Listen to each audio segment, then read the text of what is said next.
It's Friday. It's time for another truck news recap. Hey, it's Tim, Pickup Truck Plus SUV Talk. If you're new to the channel, welcome. Every Friday, I try to do a truck news recap. I recap some news in the week I've seen or do some behind the scenes for you guys and talk about some topics that are really making the news amongst my journalist friends and you, the viewers. Now, I'm currently not at home today, but this is the best I got for video.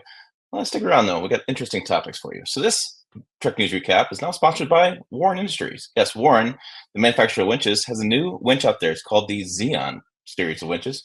This is built in Oregon, and it has the most premium type of materials that they have in Warren's lineup. Lasts longer, bigger openings, doesn't cinch the line as bad, and more premium materials throughout the gears and brakes and things. So, looking for a new winch? Check out Xeon winches. Let's go ahead and get to some news here about the Ford Maverick. I have it on the media site here. I just want to pull up a few pictures. We haven't seen this yet. I really like this green they have going on. Jill Simonello, Pickup Truck Plus SUV Talk managing editor, was there in person. I just wanted to pull up a few of these images. Kind of cool. But one of my questions for you guys is, have they priced themselves out of market? Remember that the Maverick was a inexpensive $20,000 front-wheel drive, 40 mile per gallon little mini truck. And now, well, it's not. So the hybrid is now your starting low price at 26,295. So we've seen an increase in just 3 years of almost 6,000, maybe 7,000, depending how you do dealer fees, things like that built into the price. What's interesting is their new Lobo, which is their street truck price point, is now with all-wheel drive and $40,000. Now, what's interesting is they have a $35,000 price point, a $40,000 price point. It's a standard package and high package with those different trim levels of the Lobo. So two different options there. But yeah, I find it interesting that the price has now gone up quite a bit. And some viewers are asking questions like, why would you do this or the Ranger? Ranger pricing is coming down a little bit. I don't know. I still think there's about a $10,000 price difference between the highest trim level of the Lobo versus the Ford Ranger, and the sizing is a lot bigger. The Ford Ranger is just a bigger truck versus the Maverick. But that was interesting that the pricing has gone up that much. I mean, looking at just the XLT, their hybrids for 26 and 28. What's interesting there too is I don't see a XL gas. Yeah, there's no pricing for that, and I wonder if they can still offer it. That'd be interesting. So that's news on the Ford Maverick. I'm just curious to get thoughts. What do you guys think? Are they going to price themselves out of the marketplace? Was that where'd the cheap pricing go? Would you spend $40,000 in a Ford Maverick? Not sure I would. All right. Other news: GM has had a variety of really interesting things with roofs, and now they have hoods. So remember, I don't know, about a year ago, we had the story about the GMC Canyon and Chevy Colorado were getting dented hoods in the car wash. Yeah, apparently the Chevy Traverse now has hood dimples or low spots. And so there's a TSB that GM Authority put out. But basically, you can see these little dimples in the hood. What they're saying is that there could be a issue with some of the fittings from factory, and they need to adjust because these hood latch and bumpers maybe putting excess tension on the hood of your Chevy Traverse, causing the sheet metal to bend. So basically, from the factory, the hoods are not adjusted correctly, and it's causing excess tension. If you don't get it fixed, you could have permanent creases in your hood of your Chevy Traverse. And so they're going to adjust these so they put less strain on them. They'll take them for a test drive, make sure it doesn't flirt in the wind, that kind of stuff. But it's just interesting to me that this comes from factory this way. I haven't seen this from any other brand as far as having issues with sheet metal. Like I said, with the Canyon in Colorado, it was the car wash, and now we have the issues here with the bending of the hoods for the brand new Traverse. By the way, this is a brand new vehicle for GM. That's a kid rub. Other news, Ram 1500 is interesting. It's the DS, which is their classic Ram 1500, the one that they come out a new one, but they kept the old one. You can buy the old one for a discount. People love this idea of this Ram classic, sold like hotcakes. It's now coming to an end. Like the next generation, 2025 Ram 1500 will not have the classic, won't have that inexpensive or more inexpensive 1500. Instead, it's going to go all new ones. Now, this is interesting because it leaves the Warren Truck Assembly Plant down to just making the Jeep Wagoneer.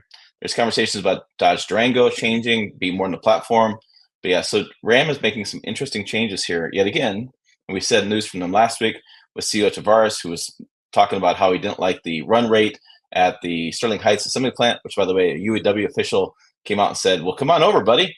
Come on over, check it out. Let's talk together. Let's figure out how to build trucks together. So, not going to happen. But I think it's interesting that there's still these news around Ram, and to me, it's not really positive news. There's also news this week that Stellantis, the parent company of Ram, Jeep, Dodge, Chrysler, all that kind of stuff, is offering buyouts now. Another round of buyouts. They're trying to cut labor yet again. So you have buyouts going down. You have the Ram 1500 basically kind of getting delayed because of production issues. They're fixing them more at factories and then they're shipping out. We have the Ram Classic ending. We have opening at the Warren Truck Assembly Plant. Lots of stuff going on in Ram trucks right now, and I'm not really sold on what the future looks like. I'm just curious. I'm very optimistically curious on what's going on. Other news: U.S. senators are going after asking the FTC to investigate automakers for selling data. Now, we heard about this with GM. It was a huge thing a couple months ago. GM was selling data to a third-party data collection company, and they were going to use it. And there's a lot of conversation about whether the insurance company is going to lower rates for you at local level if they knew your driving was better than other people's driving. Just a whole bunch of who knows what conspiracy theories on this. But what's interesting about this is they actually pointed out to Honda and Hyundai as selling data. U.S. Senators Ron Wade and Edward Markey revealed that Honda and Hyundai sold driver data as well to a company called Versic Analytics, a data broker. But it's interesting, for surprisingly little profit. This is the really interesting nugget of the story. Most people had assumed the GM was making billions by selling this data. And now we have Honda and Hyundai who sold data as well. And now we're seeing it's not so much money. So what they revealed was, according to a letter that the U.S. senators sent to the U.S. Federal Trade Commission, they want to open an investigation. Honda shared data from 97,000 cars with Versic between 2020 and 2024. Owners who opted into the Honda's driver feedback program. One of the key points of this, GM said the same thing. Hyundai is going to say the same thing. If owners opt into this, then you give your data to the automaker, and the automaker can then sell the data. So they disclosed that the data disclosed to the analytics company were paid Honda $25,920 total. 26 cents per car is what it works out to be. So if you opt into driver feedback and Honda sold your data, they made $25,000 after all 97,000 vehicles were collected data. That's not very much. That's not that. I mean, wow, I was surprised by that. And Hyundai sold quite a bit more data to Versic between 2018 and 2024, and they sold data for 1.7 million vehicles for roughly $1 million, or 61 cents per car. So yeah, I mean, you're collecting 6 years of data for 61 cents per car. Huh. So yeah, I don't know. I just thought the money would be a lot bigger than this. It's not. In April, Versic shut down the product that scored drivers to driving habits. So Versic shut it down. General Motors stopped selling data as well to Versic. However, the company didn't disclose. General Motors also sold data from consumers enrolled in the Smart Driver program at Versic as well. They didn't disclose how many vehicles they sold. I should be more clear about that.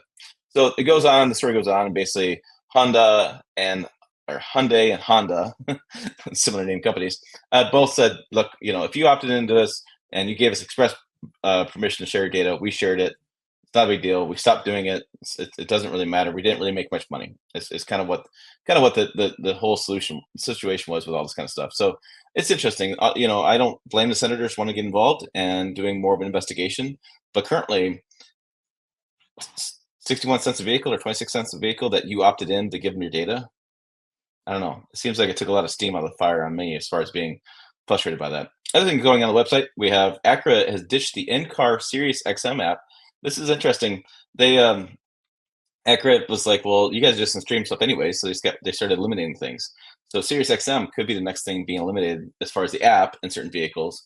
It just automakers trying different things, trying to eliminate things, make more profit, or better for the customers. That's always the thing. The Ford Maverick news makes front center stage on pickuptrucktalk.com. The hybrid is the big news. Hybrid with all-wheel drive option. They finally did it. I was mystified when they first came out with this Maverick. They didn't do that. It seems just an obvious miss, but now they can have it. Fantastic. You have to pay a little bit more for it, but a hybrid all-wheel drive works for a lot of places in the country. Where I'm at, today I'm in Michigan. We're out great in Michigan. We have the Ford Lobo as well, and a BMW X3 recall going on that. And we also have the Toyota replacing those engines. We talked about that a little bit last week. I just saw a number that the other day that some company spokesman says it's $500 million. Well, they said between 300 million to 500 million is what the cost is going to be. I'm sorry, it's probably going to be more than that. Again, we're never going to have a true number because we're never going to know all the behind the scenes details on that. But they're going to spend a lot of money to replace those engines, a lot of downtime, a lot of times with it from customers. Having customers email me right now. They sent me a couple of emails with the letter they're getting from Toyota saying you're going to replace your engine. There's a lot of conversation about whether they're going to replace the whole engine or parts of it, whatever. From my standpoint, and talking to some other mechanics, if the engine is contaminated with machine debris, you replace everything. And I've seen pictures online. I've seen dealers talk about replacing everything, turbos and everything. Anything that could have any sort of oil with engine debris, machine debris in it, you got to replace it because you don't know where the debris is. You can't chase it down. Just put brand new parts in. So that's what we're seeing there for the details on that. So again, it could be $1 billion, it could be 2 billion, it could be 100,000. We just never will know the actual number on the recall. On Pickup Truck Talk on the YouTube channel, we had 4 videos go live this week. I talked about the Ram Rebel with the Hurricane engine, whether that was where you want to go. I also did some comparisons between the Ram Rebel versus the Ram RHO because I was confused. I'm guessing you were confused too. And looking at the comments, it seems like that kind of hit home for people as well because why would you buy one or the other? It's kind of confusing right now. Jill took a Lexus GX 550 on a road trip from Indianapolis to Chicago. She talked about that. I also did a video on the Toyota Tundra hybrid maintenance. Talked about the skid plate, and I didn't take out the skid plate, and I was waiting to hear if I had any flack from that because the skid plate's got well, I counted 6 bolts. Somebody said 4. I counted 6, but it doesn't matter. It's got bolted to the undercarriage. My concern is in my garage by myself, taking it off. And I was a little bit in a hurry that day because we're leaving for a trip that I'm in now. I just don't know if I can take skid plates off. It's just one of those questions marks I have in my head. I just don't. I'd hate to like booger up the truck by rounding off a bolt or something. It's just I don't know. I'm just debating about that one. I'm not sure again because that kind of goes down how far, how detailed these maintenance videos can get. If I start taking parts apart, if I start taking trucks apart, it's like I don't know. And then also, is that a do-it-yourself thing if you have to take all this stuff apart? Questions. And we have one video for the Ford Maverick. We had a little bit of a issue. We didn't realize the Lobo was separate embargo timing versus the regular Ford Maverick. So we have one. We just put it all together in one video. Everything's new. And again, about a 9-minute video because there's not that much new with the Ford Maverick. They made some changes to the exterior. They made some changes with the all-wheel drive hybrid. We made some improvements, changes with the Lobo. So and pricing went up. So there's not like a huge amount of differences with that truck. So that's kind of one video. That was enough. It needs 15 different videos. Nobody needs that. Maybe we do. Maybe we'll have 15 more coming. To be determined. All right, so make sure you check it out at the website, pickuptrucktalk.com. Also, the forum at pickuptrucktalk.com. I just checked out. We have 218 members over there, growing nicely. Also, check out the channel. More videos on the channel up here above. As always, thanks for watching. I will see you down the road.